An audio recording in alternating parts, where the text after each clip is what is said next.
I'm Sam McCarson, and this is the fake Connectional News. In financial news, proposals have been made to introduce new funds. Suggestions include conference apportionment of $700 per church to allow preachers to purchase more loosely fitting undergarments. When asked about the validity of such an apportionment, the district superintendent said that research by the Pew Institute suggests that loose underwear corresponds to a 20% growth in church attendance. Another apportionment of $500 per church has been suggested to improve growth and attendance among youth by replacing all organs and pianos with keytars. Earlier this week, 2 medical emergencies have been reported at a local district church. During the early Sunday service last weekend, 5 members of the congregation simultaneously lost consciousness. Luckily, EMS was able to revive the patients who were diagnosed with a violent reaction to bad preaching. That same day, during the 11 o'clock service, EMS were called again to respond to a possible seizure activity of the pastor. However, it was determined that the pastor was just smiling for the first time and no one knew what it looked like. Here with more details on the medical emergencies is volunteer EMS first responder Keith Black.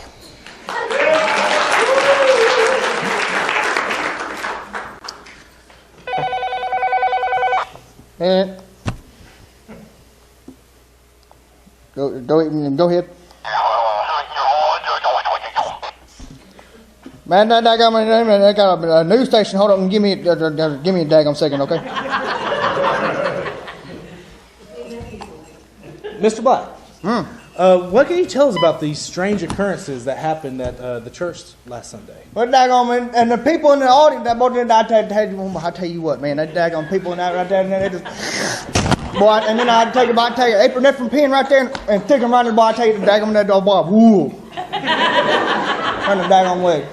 Okay, well, how do you respond to the seizure activity? I heard it was just someone smiling. Huh? According to my seizure activity. Oh, no, daggone, I tell you what, man, they had to take them in there, and boy, I tell you what, they was in there just a shaking and a I don't take y'all for dudes. Boy, I tell you what, I'm gonna roll some. I'm sorry about the stand. And what's this I hear about you having to be called out all the way out into Highlands where I guess he's been huddled up in his house for a long time. It's hard to get him out here. But apparently you had to bring the Jaws of Life, like a fleet of chainsaw workers, and some protective gear to actually get Paul Christie to come to this clergy. I tell you what, man, they drive and get up there, and the biggest names and mowers and hedges and clippers, and we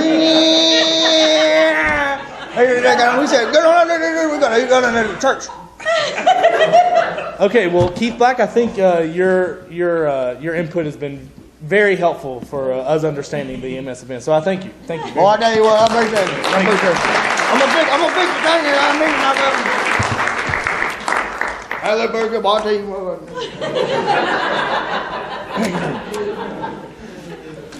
In committee news, the district committee to have committees will meet in subcommittee this Thursday afternoon to decide when to meet as a committee. Also, the Bishop's Committee on Proper Preacher Behavior will be held next Saturday evening at Moe's Bar. When asked for his qualifications to lead this committee, the bishop responded with, "I'm a good pastor." Settle down, everyone. In an effort to build attendance, the church is once again changing its slogan. What was once open hearts, open minds, open doors has now become, yes, we're open, please come in. Please come in. With more insight on this, here's the girl you wish you never talked to at church.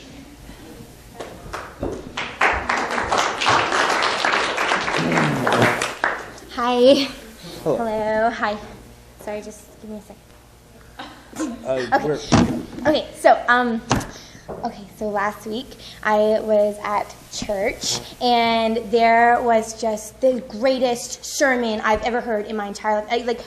I was sitting there in church, and I was looking up, and then it was like my mind just like blown, right? And so then I started to think. I was like, oh my gosh, this is what it's all about. Like, this is what we're supposed to be doing, right? So like I get up and I go out, and I'm like, oh my gosh, like there are like starving people, and they're like animals, like those Sarah McLachlan commercials. Have you seen them? Like with the like in the arms of the like seriously, like it's crazy, and it brought me to tears, like emotional, like I've never been before, and like I just really like babies and like old people, Walmart customers, like they need our help, right? And I'm like, seriously, like best sermon I've ever heard. So, what was the sermon about? That's not important. Okay. Okay, moving on. There's plenty of young people in the church, and we actually hear that some of them are actually pretty interested in continuing their work in the church later in life. And I hear that you actually recently visited a seminary. Oh, what? I'm sorry. Seminary. Oh, yes. Oh my gosh. Okay, I did. So the other day I was in Durham, and I was just like walking around, and I really had to go to the bathroom. So I saw, and I went in and I used their bathroom, and seriously, best facility ever. Like, Jesus would use the bathroom. It was amazing. But best thing ever happened. Like, I had a revelation in the bathroom. So I was as we all do. Seriously. So I was like, I did my thing right on the bathroom, and then I looked back, and I was like, it was a sign like in the toilet. It was crazy. Like there was a sign like what I had to do with the rest of my. I took a picture of it. Here, let me show you. Look at that. Look at that. No, okay, no.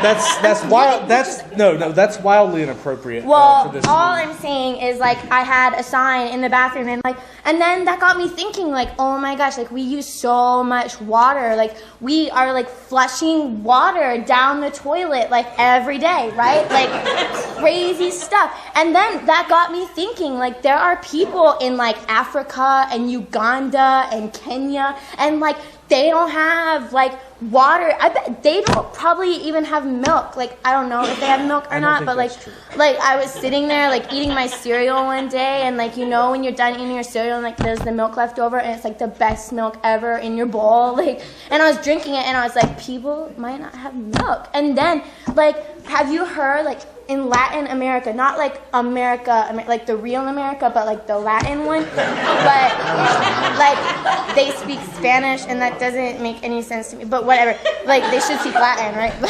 But anyway, like I was thinking, like they don't have milk, they have this, it's called like leche, and I was like, what is leche? I don't know what leche is, but I do know they deserve better, because we are like citizens of the United States of Earth, like this is where we are, this is where we live, and like we should be advocates for those people, for those like babies, right? And older people, I guess, too. Okay, you've gone off. I gotta. Okay. It seems like you want to embrace the world and bring the world together, right? Yeah. I've heard recently you've actually, I know you're Methodist, but you've actually embraced some Pentecostal experiences. Yes. Tell me about that. I can speak with tongue.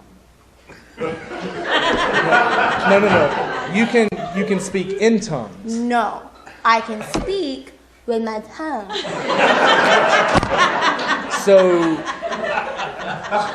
So you can talk. I can talk.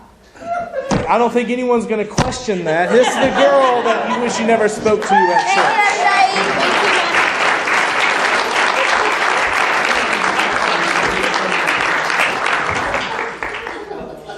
And on a serious note, tonight's final story comes from Cullowhee United Methodist Church, where the church has fallen under scrutiny after replacing the traditional Welch's grape juice for the Eucharist service with Merlot, causing the congregation to become disruptive and unruly.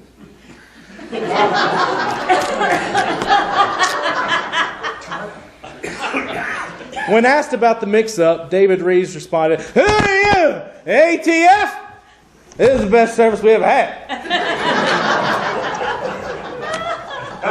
Following his comments, Pastor Reeves spent 2 nights in jail for public intoxication.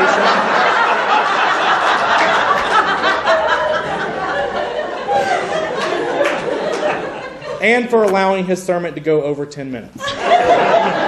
This has been the Fake Connectional News. I'm Sam McCarson. Merry Christmas.